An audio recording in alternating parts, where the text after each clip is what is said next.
Perfecto. Bueno, siendo las 10 de la mañana, vamos a dar inicio a esta primer conferencia dentro del marco de la primera jornada del Día de la Lectura. Y pues me es muy grato presentar a nuestro siguiente conferencista, el maestro Manuel Alejandro Sánchez Fernández. Es doctorante del programa en lingüística del Centro de Estudios Lingüísticos y Literarios del Colegio de México, maestro en lingüística por la Universidad de Sonora, licenciado en Ciencias de la Comunicación y Sociología por la Facultad de Ciencias Administrativas y Sociales de la Universidad Autónoma de Baja California. Ha realizado trabajos de investigación en semántica de lenguas y humanas, pragmática computacional y análisis de textos periodísticos. Es profesor de la UABC de la Facultad de Idiomas, la FECAES y el Instituto de Humanidades y Ciencias de la Conducta. En esta mañana va a presentar para leer y traducir las historias del coyote, la perspectiva de William Bright. Entonces, para iniciar, vamos a tratar de apegarnos, maestro Manuel, a ya sea 40 o 50 minutos de presentación y posteriormente vamos a abrir el espacio a 10 minutos de preguntas. Puede ser por medio del chat, pueden escribir su pregunta y yo posteriormente la leo, o bien pueden levantar su mano y ya yo les abro el micrófono. Bueno, ustedes abren el micrófono para poder hacer su pregunta. Entonces, bienvenido, maestro Manuel, a su casa y adelante con la primera conferencia. Bienvenidos. Dale. Muchas gracias. Les comparto ahora mi presentación.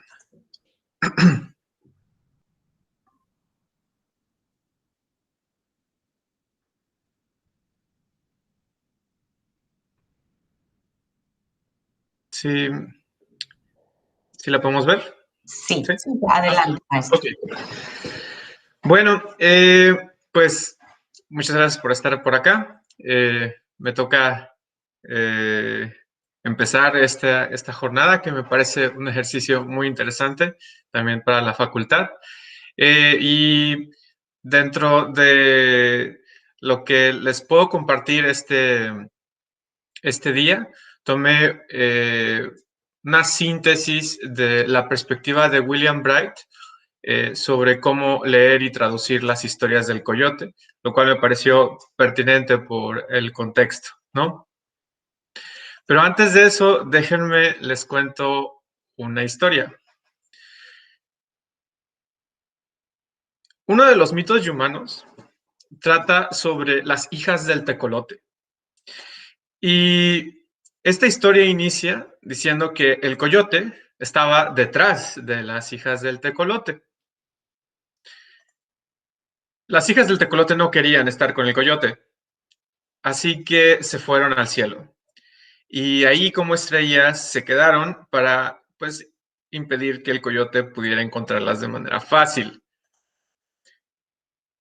El coyote las encontró y el coyote les pide que le manden algo para poder subir. Quiere estar con ellas. Las hijas del tecolote dicen, ok, va, te mandamos una cuerda. Y el coyote empieza a subir. Cuando está como a la mitad del camino de llegar con las estrellas, con las hijas del tecolote, las hijas del tecolote cortan la cuerda y el coyote cae de nuevo a la tierra. Cae tan rápido que se convierte en una bola de fuego y se seca y cae hecho huesitos. La abuela del coyote recoge esos huesitos y los hace polvo y los mete en una olla. Esa noche vela los huesos y de la olla sale un polvo. En la madrugada, la abuela escucha el aullido del coyote. Pero para ella eso es muy extraño porque el único coyote del mundo era su nieto. Resulta que de esa olla Y gracias a esos huesitos del primer coyote, surgieron todos los coyotes.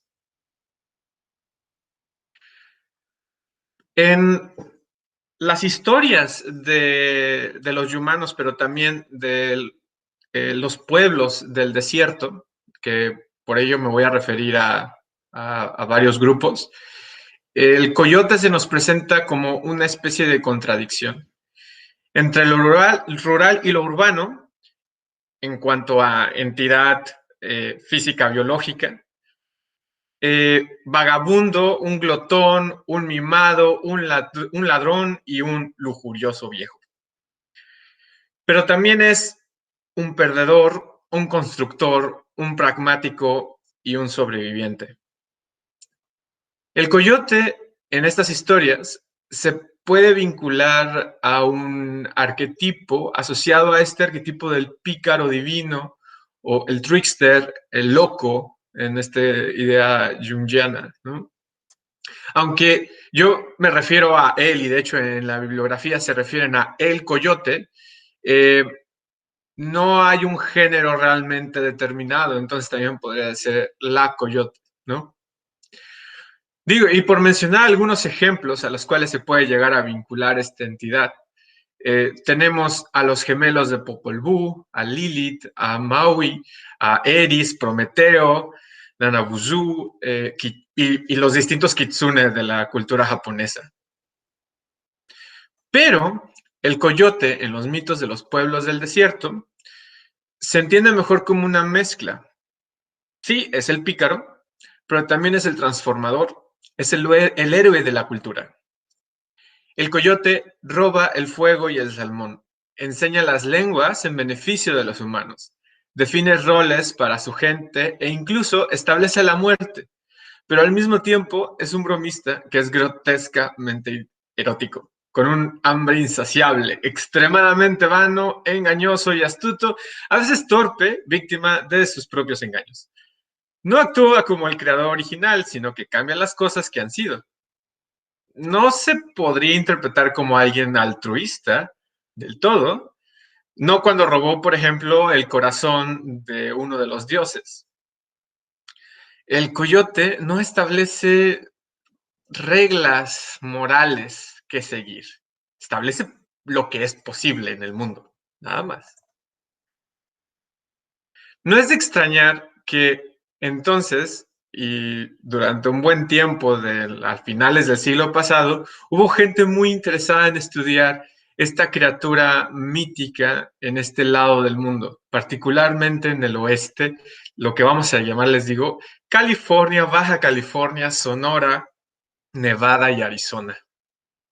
Particularmente yo este día les traigo las ideas de William Bright, quien fue un lingüista, ahí menciono un poco de su trayectoria, que fue un lingüista que egresó de Berkeley y que trabajó mucho sobre definir cuáles son las características de el coyote, con C mayúscula.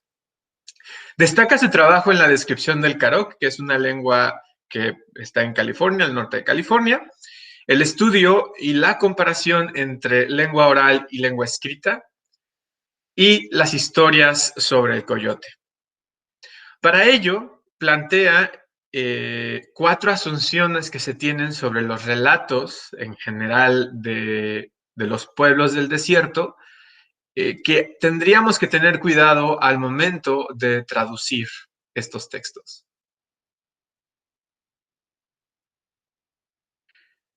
La tradición oral de los nativos americanos, específicamente su mitología, está habitada por personajes como la rana, la urraca o el oso.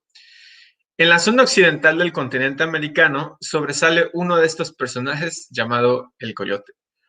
Cuando una persona con bagaje europeo se encuentra por primera vez con los relatos de los indígenas americanos, muchas veces puede llegar a tener ciertas asunciones equivocadas por esta relación nombre-animal. Primero que nada, se asume que las historias se limitan a animales. Se interpretan como fábulas occidentales en donde a ciertos animales con características antropomórficas les suceden cosas de las cuales podemos aprender una moraleja, por ejemplo. En nuestro intento por brindar significado, buscamos la similitud de estos personajes con otros personajes familiares, comparando los cuentos con los de, por ejemplo, La Liebre y la Tortuga, hasta incluso Mickey Mouse o los personajes de Warner Brothers como Bugs Bunny. De hecho, se podría comparar tal vez por solo la forma con Willy el Coyote, pero no, nada más equivocado. La rana, la urraca, el oso y el coyote no son animales. Representan a los primeros habitantes, miembros de una raza mítica que vivió antes que la humanidad. Son manifestación de un gran poder y también son manifestación de la manera en que funciona el mundo. Estas criaturas míticas instituyeron la cultura y las tradiciones. Al mismo tiempo son capaces de ser valientes o cobardes, conservadoras o innovadoras, sabias o estúpidas. Actualmente tienen nombres que asociamos con algunos animales.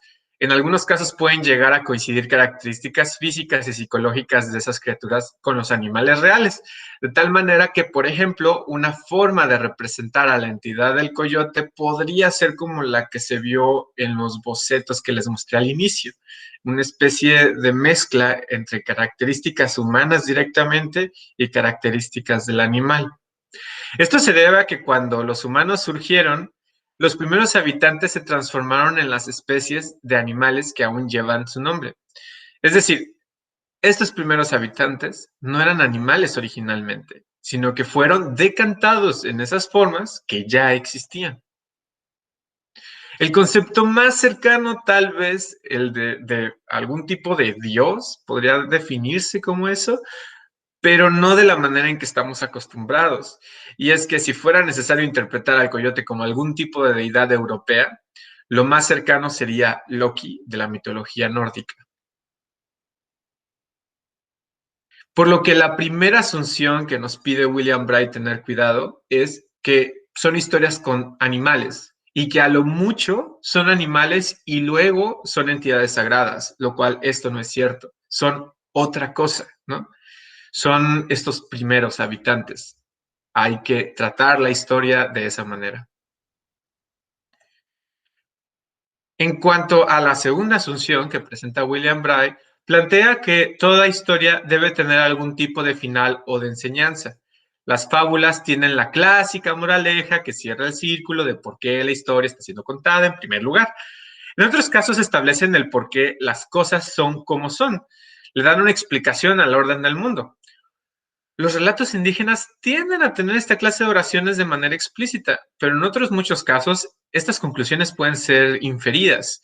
En un relato sobre el coyote, el tema ronda, por ejemplo, en que éste viola a su hija. Como castigo, se le rompen sus dos piernas. No existe una moraleja o una frase al final de la historia, pero es fácil inferir que tal acción trae tales consecuencias. Esto también se relaciona con la tercera asunción, que voy a mencionar más adelante. Por lo pronto, es importante observar que las historias de los grupos indígenas no son caricaturas, en el sentido de minimizaciones de eventos del mundo real ajustadas a un público infantil. Son hechos. En el caso europeo, cuando las historias carecen de algún tipo de moraleja u oración etiológica, del tipo, es por esto que las serpientes se arrastran, se recurre a algún tipo de resolución. Se espera por lo menos algo que termine la historia, como un vivieron por siempre felices, ¿no? Sin embargo, en los relatos indígenas, esto no está asegurado.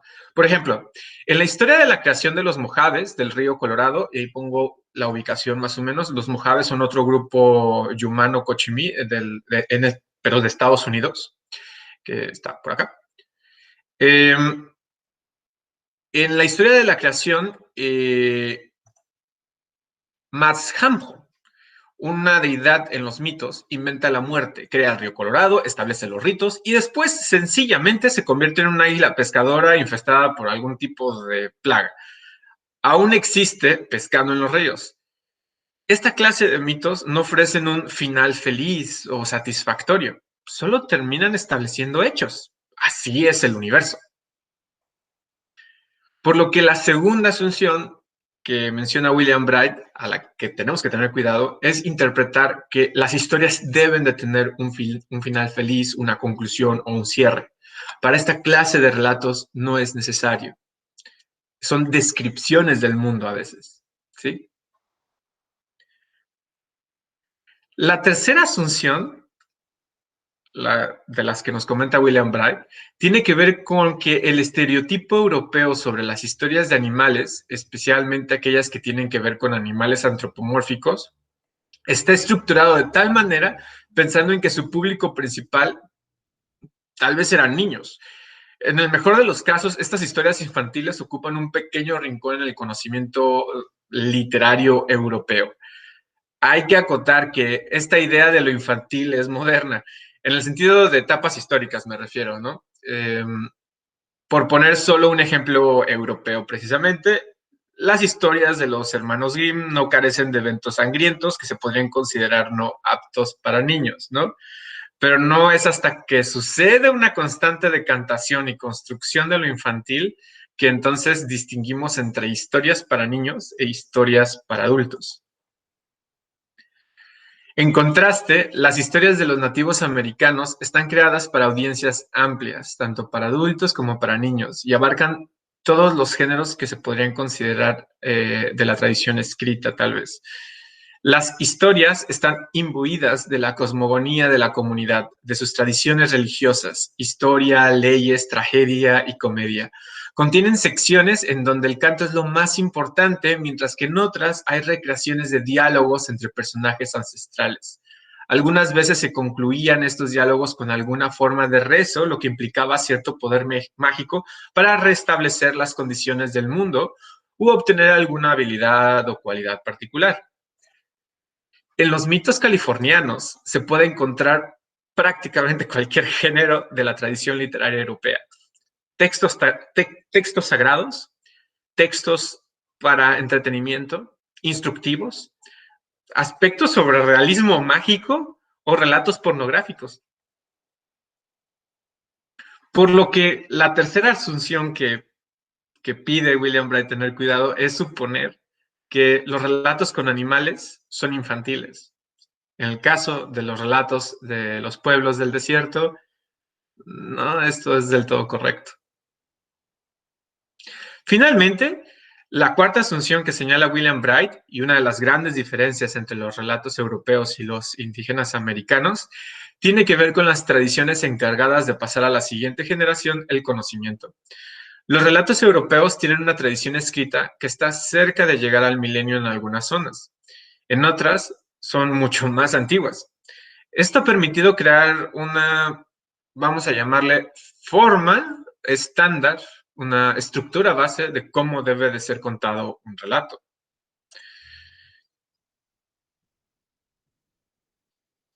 Por otro lado, las narrativas de los indígenas americanos han sido recitadas y cantadas de manera oral, algunas veces con una gran precisión de detalle a través de las generaciones. Otras veces no tanto.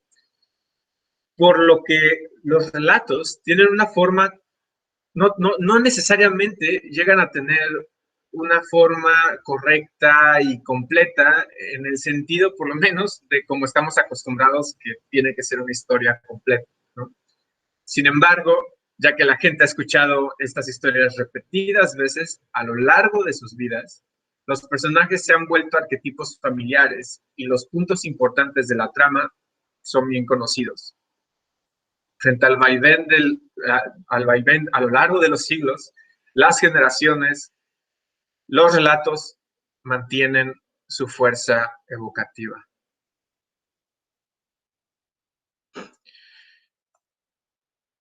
Con esto se encuentra la cuarta asunción que nos sugiere William Bright, que tiene que ver con pensar, y esto creo que tiene mucho que ver con lo que estamos hablando que vamos a hablar en este día, que la tradición oral se supedita a la tradición escrita.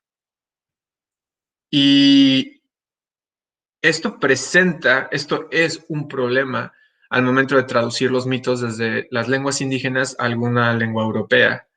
Muchas de las narraciones grabadas por antropólogos y lingüistas son difíciles de entender por las audiencias angloparlantes e hispanohablantes, no solo por la diferencia de las lenguas o la falta del contexto cultural necesario para interpretar, por ejemplo, la caracterización del coyote, sino porque algunos elementos de la narración han sido deliberadamente omitidos de las historias. Desde el punto de vista de los indígenas, las historias son tan bien conocidas que no hay necesidad de escuchar ciertos conceptos, ciertas palabras para entender el sentido general del relato. Esto nos lleva a la pregunta sobre, pues, ¿cuál es la mejor manera de traducir estos textos? ¿Cuál es la mejor práctica para traducir estos mitos? Los trabajos que han publicado los relatos traducidos, algunos de ellos en lenguas humanas, han adoptado distintos estilos. Han incluido versiones literales, glosas, palabra por palabra o morfema por morfema, estilos que parodian a la Biblia con la intención de llegar a una audiencia más amplia, estilos populares caracterizados por ciertas formas originadas a principios del siglo pasado, así como versiones expurgadas para un público infantil. De hecho, se han utilizado expresiones del latín para tratar de opacar pasajes eróticos. En este fragmento de un mito, de uno de los mitos del Paiute sureño, que el Paiute sureño es una lengua que se habla justamente en el cruce, si lo ven es como la nubecita que está justo debajo de la nube grande en el mapa de Estados Unidos, entre Nevada, Arizona y California. Este grupo, en una de las historias, empieza, la tía del coyote le dice, "Soon you will eat much," thus said his aunt. Y luego dice, "After instrumentum meum masturbationis quod ibi jacet," ¿no? Que prácticamente esto en latín significa, tráeme mi dildo que está tirado por allá, ¿no? De hecho es, no vas a comer hasta que me traigas el dildo. Y está pasado a latín, ¿no? En la traducción.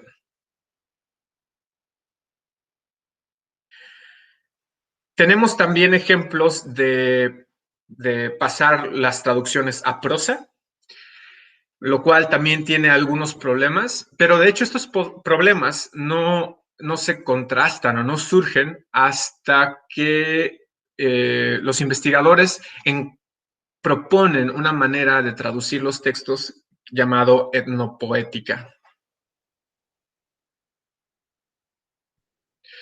De hecho, en los textos de lenguas humanas, la mayoría de los textos están primero traducidos de esta manera, a manera de prosa, y ajustados a estándares de la lengua meta, que en este caso es el español. En el caso de la etnopoética, consiste en reconocer líneas como unidades básicas. Se infiere una métrica del verso. En palabras de William Bright, esto se parece mucho a la forma contemporánea de imprimir poesía en inglés. Y aunque discute si las historias deberían ser consideradas como poesía, o sea, si deberíamos de tener una misma definición de poesía que podamos aplicar a los relatos de los pueblos del desierto, o si el concepto de línea está impuesto por el traductor, se ha buscado con ello reconocer y respetar el ritmo y la estructura prosódica que se percibe en la lengua nativa. Por lo que William Bright nos dice, ok, tal vez no sea exactamente el último recurso, el recurso último, mejor dicho, sino que es lo mejor que tenemos para hacer esa traducción. Los puntos buenos que menciona este autor es que, pues sí, es un esfuerzo por representar los elementos fonológicos, gramaticales y semánticos. Y también es un esfuerzo tipográfico con la intención de concentrar la atención del lector a las unidades, en contraste con la prosa, que es solamente colocar en línea, ¿no? El trabajo de William Bright, como inicio, me pareció muy bueno traerlo a discusión o presentarlo, no a discusión, sino presentarlo aquí para después incluso dialogarlo.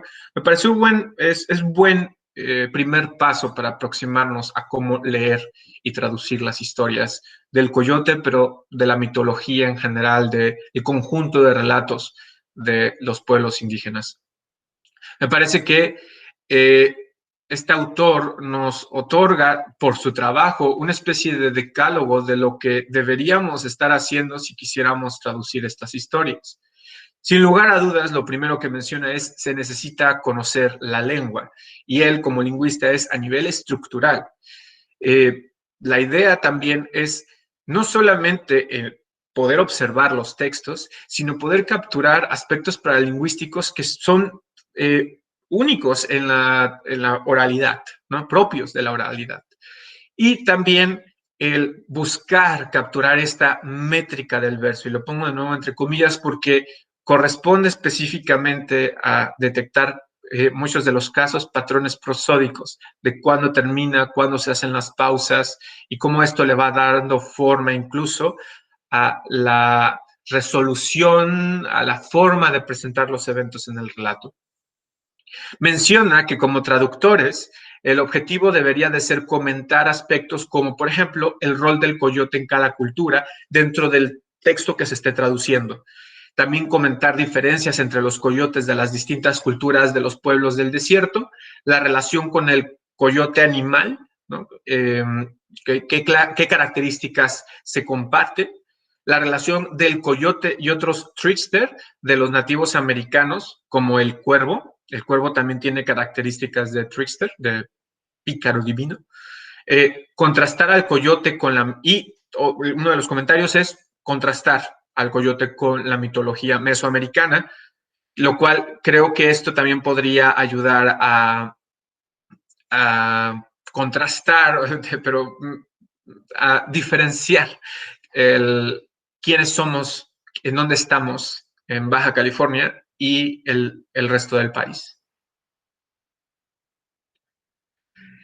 Imagínense que la facultad tiene el importante proyecto de documentar y traducir los relatos del coyote de las diversas lenguas humanas en México.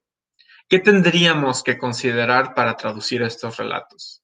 Bueno, primero, y eso creo que me parece de los aspectos más importantes, es necesitamos un trabajo etnográfico y antropológico para saber, para definir y respetar cuándo se cuentan estos cuentos, cómo se cuentan estos cuentos. Perdón.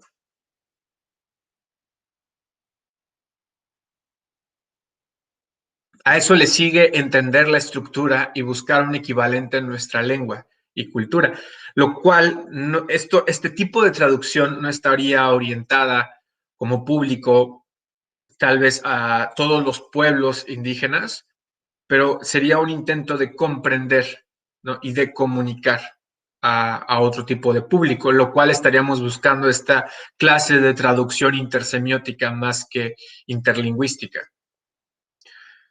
El análisis de la lengua, lo cual sería sumamente necesario para identificar qué patrones estructurales no se pueden pasar a la lengua meta, ¿no? Y probar traducciones etnopoéticas, que no es un ejercicio, digamos que la pregunta sería si podemos probarlas, ejercitarlas y construir un método para enseñarlo, ¿no? Esto obviamente necesita de la comunicación y el intercambio, porque las traducciones etnopoéticas son las que están mayormente pensadas para los mismos miembros de las comunidades. Entonces, sin lugar a duda, los traductores, el equipo de traductores está conformado por personas de la misma comunidad que han decidido el seguir este ejercicio de traducción, ¿no? Y como extra, revisar qué se ha traducido y cómo, y las sugerencias de los antropólogos norteamericanos, que en este caso, el ejemplo que este día les he traído es de uno de los investigadores, y quisiera pensar que existe un revivido interés. Estos textos sobre el coyote son de los años 80 del siglo pasado. Ya estamos hablando de hace 40 años, 50 años, casi medio siglo. Y la pregunta pues sería si sigue vigente un relato de ese tipo y cuál es el nuevo escenario que tenemos, ¿no? Uno de los textos que estaba revisando para esta presentación mencionaba que el coyote nunca sabes a dónde va a ir, ¿no? Lo ves, pero parece que no tiene rumbo fijo, el animal, ¿no? Lo cual tiene algo de similitud con el comportamiento del coyote mítico. Y el título de ese texto es El coyote ha regresado, con la esperanza de que podamos hablar de nuevo de esta entidad que no está tan bien definida en los contrastes de nuestra cultura, lo cual también nos puede permitir desarrollar nuestra imaginación y ampliar nuestro criterio. Tal vez la idea sería revisar qué se ha dicho, y menciono de antropólogos norteamericanos también porque, como ustedes saben, en Baja California no tenemos una escuela de antropología, por un lado, pero también por otro porque muchas de las veces tratamos de voltear al centro del país para observar cómo analizar estos relatos. Entonces, lo que les comento es mucho trabajo ya se ha hecho del lado justamente del desierto, ¿no? Un dato curioso, y para cerrar, en Paipai, coyote se dice xar. Izquierda se dice xarc. La K al final puede ser analizada como el caso locativo. En Paipai y las lenguas humanas son lenguas de caso, por lo que podríamos decir que empezamos a leer del lado del coyote, ¿no? Del lado del coyote, hacia el otro lado. Bueno, pues muchas gracias por su atención y espero podamos compartir algunas ideas sobre esto.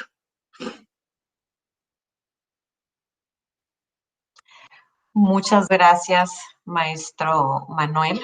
Como siempre es un placer escucharlo. Y perfecto inicio a esta primera jornada del Día de la Lectura. Iniciamos con la sesión de preguntas.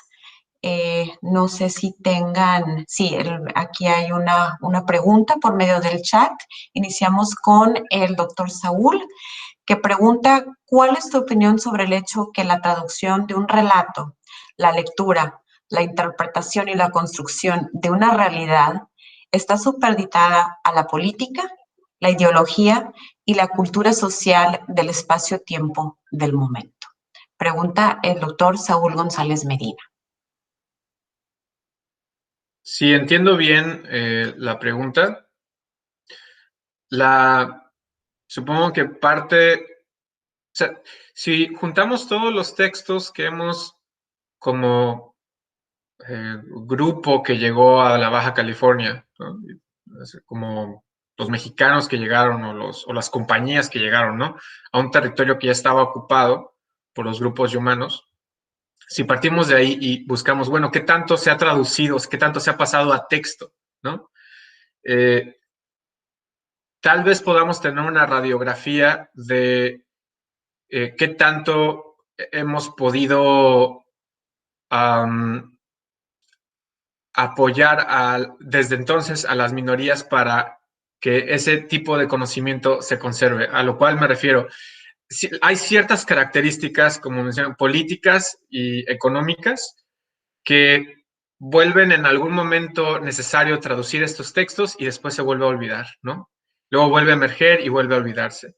Entonces, creo que eso en parte tiene que ver por la fuerza del Estado para tratar de mantener a las poblaciones en desventaja representadas, ¿no? Creo que parte de lo que hemos estado tratando de hacer es que la facultad, por ejemplo, la Facultad de Idiomas, sea una entidad que, a pesar del escenario desfavorable que puedan tener estos grupos de políticos, económicos, pueda haber un espacio que siga con la labor de, en este caso, de una especie de protección cultural, si lo podemos llamar así. Creo que podría, bueno, esa es como mi opinión, ¿no? Siempre he recurrido, siempre he pensado en la universidad como un bastión en los casos de desequilibrio en otras áreas, ¿no? Sin lugar a dudas no es el único y claro que tiene que salir. Una de nuestras compañeras lingüistas, su orientación está mucho más al diseño de política pública lingüística, ¿no? Es necesario, tenemos que hacerlo, pero también hay otras trincheras, ¿no? En cuanto en cuanto a estos aspectos que menciona el profesor Saúl, ¿no? Sobre la traducción de los relatos, la lectura, la interpretación, ¿no? Perfecto, muy bien. Muchas gracias, maestro Manuel y doctor Saúl. No sé si tengan alguna otra pregunta. Perfecto, sí. Continuamos con el doctor Eider, posteriormente Olimpia y terminamos otra vez con el doctor Saúl, ¿o es la misma mano, doctor Saúl, de la primera pregunta? Bueno, no, es otra.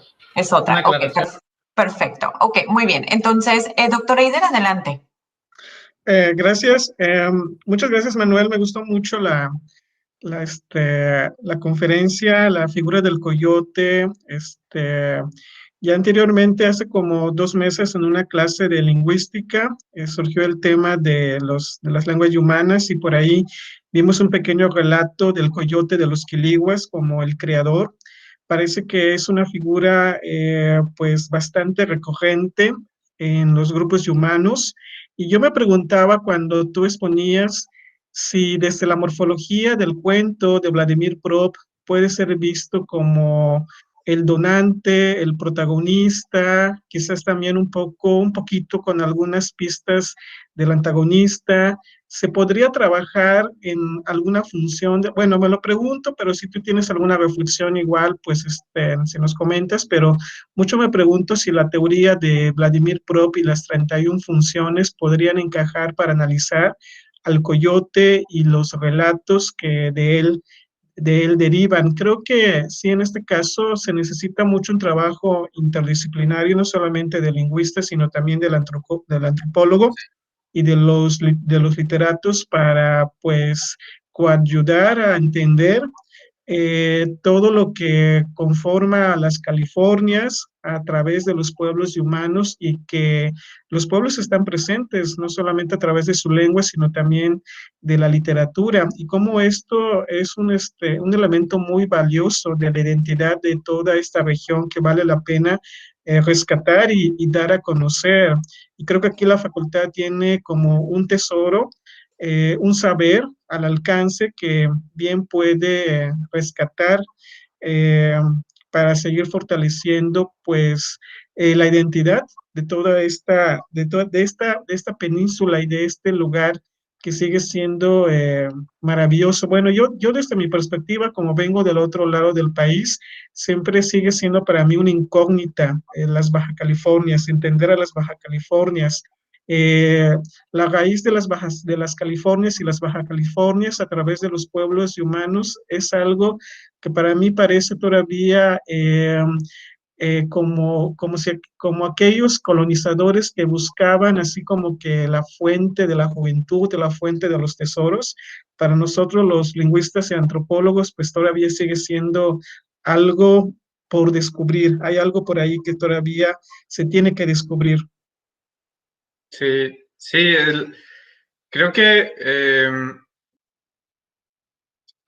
esa, por lo menos de las lenguas humanas, yo no he encontrado un trabajo dedicado a recopilar las historias y pretender analizarlas con la metodología que mencionas, con los tipos, ¿no? de prop. Entonces, creo que ahí hay un temazo, ¿no? Para también traer al escenario internacional estos relatos y poder compararlos con relatos de otras regiones, ¿no?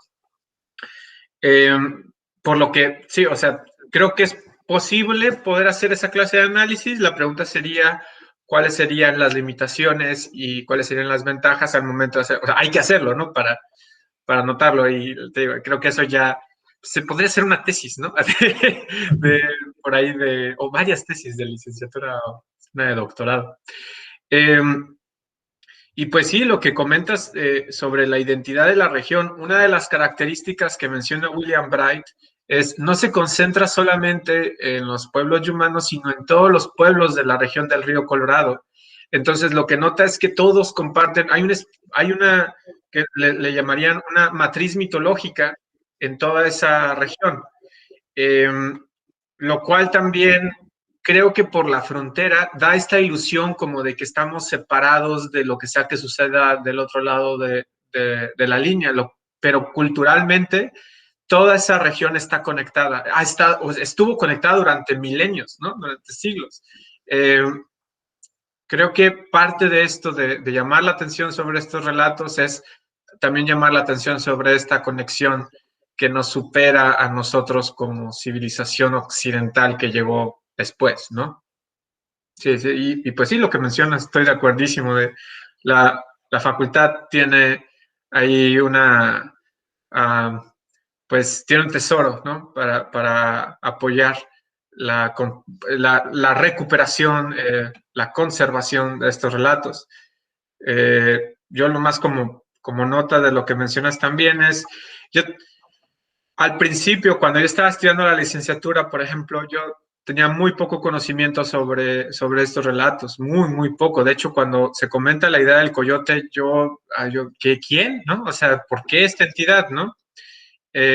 Fue poco a poco que empiezo a conocer sobre estos personajes, sobre todas las demás historias, que al mismo tiempo que estoy conociéndolos, también estoy como cayendo en cuenta de las raíces de la región. Y eso también me ayuda a mí como ensenadense. Pues. Entonces, razón por la cual también decidí compartir esto era, no sé si a ustedes también les ayude, si sabemos qué pasó aquí, tal vez nos ayuda a saber dónde estamos y hacia dónde vamos, ¿no? Perfecto, muy bien. Muchas gracias, maestro Manuel, doctor Eider. Y continuamos con la pregunta de la maestra Olimpia. Adelante. Hola, ¿qué tal, Manuel? Felicidades, me encantó tu aportación, está muy interesante y me recuerda pues muchísimos momentos que vivimos con los alumnos, ¿no? En este proceso de la traducción. Fíjate que más que nada que una pregunta es el comentario que al estar tú diciendo, pues, ¿qué se necesita para lograr una meta de un encargo de traducción? Ese proceso documentativo, investigativo, es clave. Entonces, sí me encantaría que pudiéramos de alguna manera eh, tener, como dice Eider, tenemos un gran aporte en la Facultad de Idiomas que podríamos hacer, porque nuestras clases incluyen eso, ese procedimiento, ese proceso eh, profesional de cómo abordar un proyecto de traducción. En cuestiones de traducción literaria, cada vez hemos mejorado. Antes no teníamos estas materias ni los profesores, bueno, tenemos los profesores, pero no nos habíamos enfocado en eso. Entonces ya van varios profesores que se enfocan en cómo dar la traducción literaria, ¿no? Entonces es una cosa bellísima.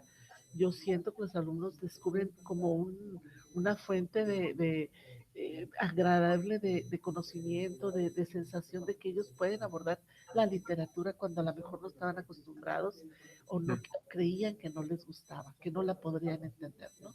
Entonces hay momentos de la traducción que hemos descubierto muy hermosa en las clases de traducción literaria y en algunos momentos de los ejercicios de traducción de género literario, ¿no? Entonces, creo que tenemos mucho y creo que tú podrías apoyarnos mucho en que en esta fase de traducción literaria se pudiera incluir algo de este tipo de trabajo, porque no es fácil tomar cualquier documento y tratar de traducirlo, ¿no? Sí, totalmente. Entonces, no sé cómo, cuando dijiste de que tendríamos que meternos en estos estudios de las culturas, se me hizo fascinante porque eso lo tratamos en la clase, ¿no? Entonces, no sé si podrías decirnos, ¿crees que bueno, creo que sí se podría hacer, tenemos todo a la mano. ¿Qué opinas al respecto? Sí, pues creo que, digo, también por el estado en que nos encontramos en el área de humanidades en Ensenada. O sea, las facultades son jóvenes dentro de lo que cabe. Si lo contrastamos, por ejemplo, con, no sé, el Instituto de Investigaciones Filológicas de la UNAM o el área encargada de investigar la cultura maya ancestral, ¿no? O sea, tienen mucha tradición esas áreas, ¿no? Mucha tradición, expertos de todo el mundo llegan para esos temas. ¿Qué pasa en esta área del país, no? Entonces, debido a que, y eso lo mencionan los antropólogos que han tenido oportunidad de trabajar en esta área, ¿no? O sea, llegan aquí y dicen, claro, pues como no tienen las pirámides y no tienen las grandes construcciones, pues allá su suerte, ¿no? Creo que, y de hecho esto lo voy a vincular con toda el cuidado que deba de tener, ahí va el comentario, y esto también se debe a este contraste entre tradición oral y tradición escrita, ¿no? Como no está escrita, entonces que pase el tiempo y la degrada porque lo que no está escrito se degrada. Lo cual, por ejemplo, William Bray nos dice, no, es probable que de hecho persista de manera más ruda en algunos casos, ¿no? Más sólida, porque hay una fuerte tradición de cómo contar el cuento, ¿no? Entonces, lo que tenemos en nuestras manos es, sí, vamos empezando todos, ¿no? Sobre este tema y también que la tradición oral, la riqueza descansa en que es una tradición oral. ¿Y qué pasa cuando, y esto es una traducción intersemiótica, ¿no? O sea, ¿qué pasa cuando tenemos que traducir del oral a lo escrito? Eso ya es un primer paso de qué se va y qué se queda, ¿no?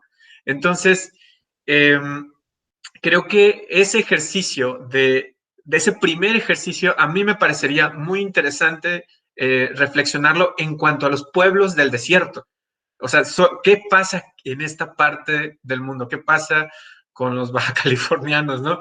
Y les digo, creo que un puente ahí interesante de diálogo es precisamente con nuestros compañeros trabajando en las universidades de Arizona, de California, que se han enfrentado a este mismo problema de cómo definir los métodos de traducción, ¿no? Definir cuáles son las mejores prácticas y también prácticas no solamente académicamente correctas, sino prácticas éticas con las comunidades, ¿no? ¿Cómo se puede aprovechar eso como un trampolín para las comunidades, ¿no? Que se encuentran en esta situación de desventaja.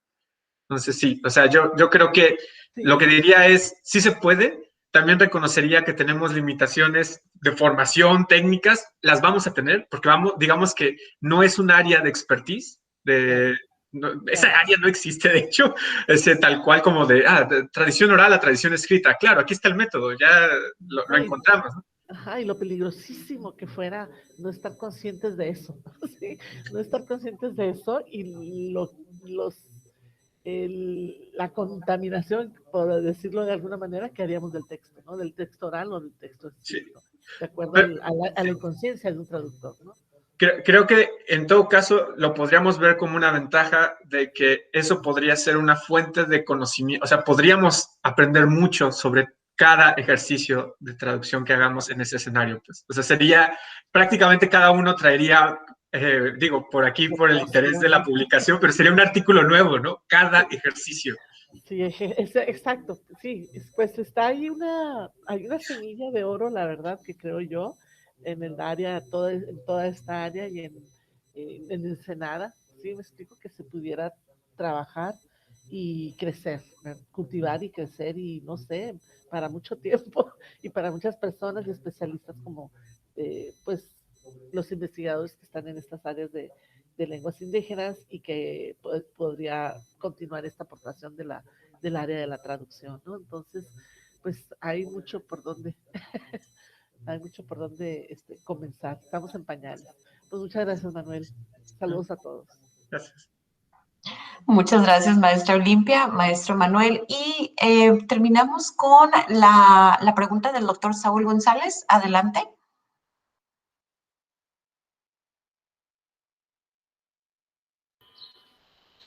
Bueno, buenos días.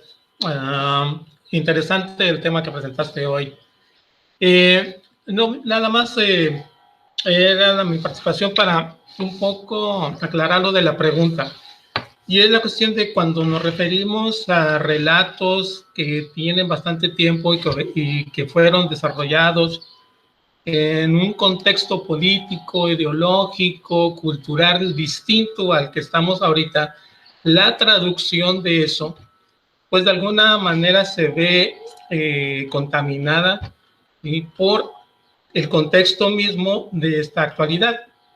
Sí, entonces, como lo mencionaste, bueno, era esto, pero nosotros hacemos el ajuste.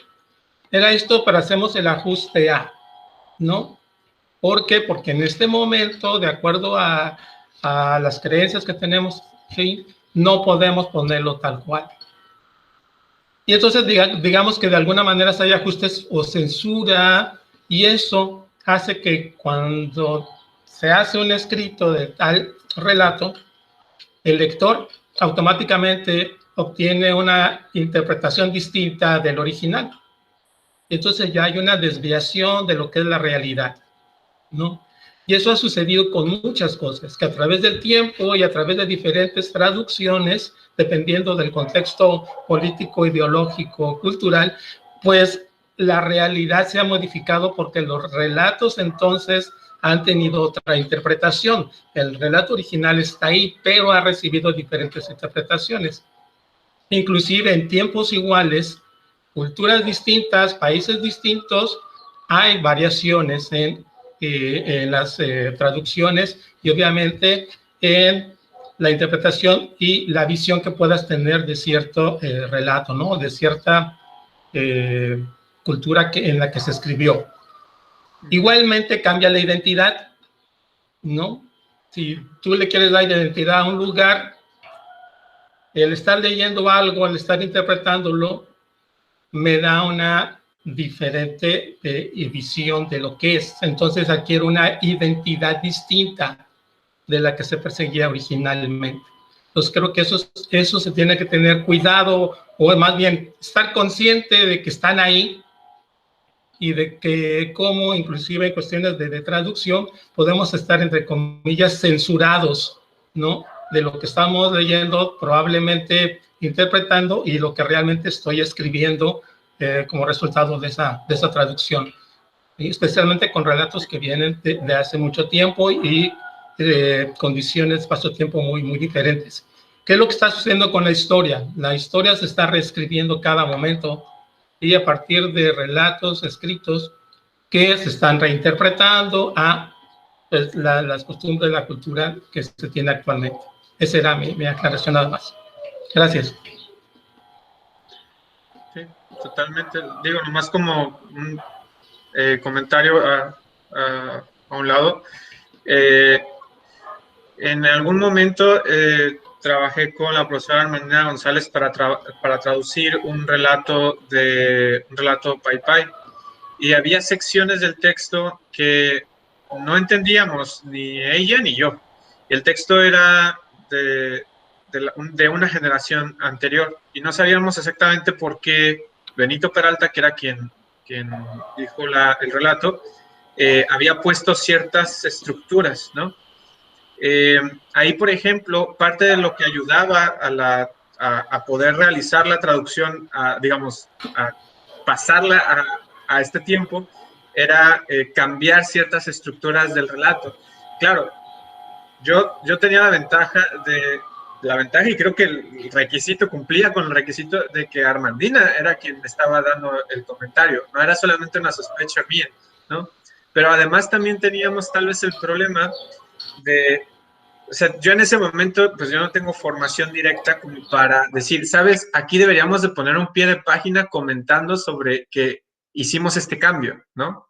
Del texto que viene de este lado, sino que me fui directamente a lo que la profesora Armandina me estaba sugiriendo hacer el cambio.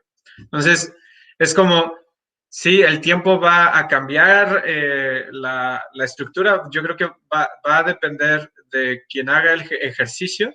Si hacemos esta clase de comentarios para tratar de pasar a la siguiente generación, pues, ¿dónde ocurrieron estos cambios o estas intervenciones, no? A lo mucho en ese momento yo lo único que puedo hacer es decir, bueno, pues esta es una interpretación particular de Armandina y asistida por Manuel, ¿no? Hasta ahí. Muchas gracias, maestro Manuel y doctor Saúl. Ya nos quedan 6 minutos. Paso a dar lectura a la constancia para el maestro Manuel Alejandro Sánchez, que dice: Universidad Autónoma de Baja California, Facultad de Idiomas, Extensión Ensenada, otorga la presente constancia a Manuel Alejandro Sánchez Fernández por haber impartido la conferencia para leer y traducir las historias del coyote, la perspectiva de William Bright, en el marco de la primera jornada del Día de la Lectura, dirigida a alumnos y personal docente pertenecientes a esta institución. Ensenada, Baja California, México, a 29 de abril de 2021, por la realización plena del hombre, y firma nuestro subdirector, maestro Magdaleno Avilés López.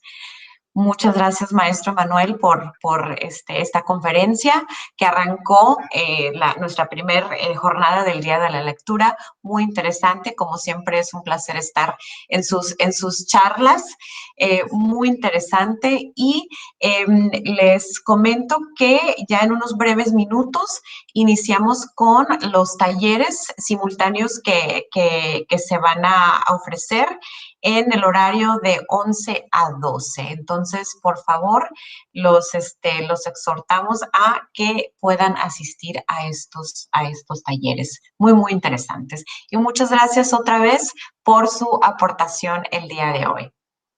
Gracias. Muchas gracias.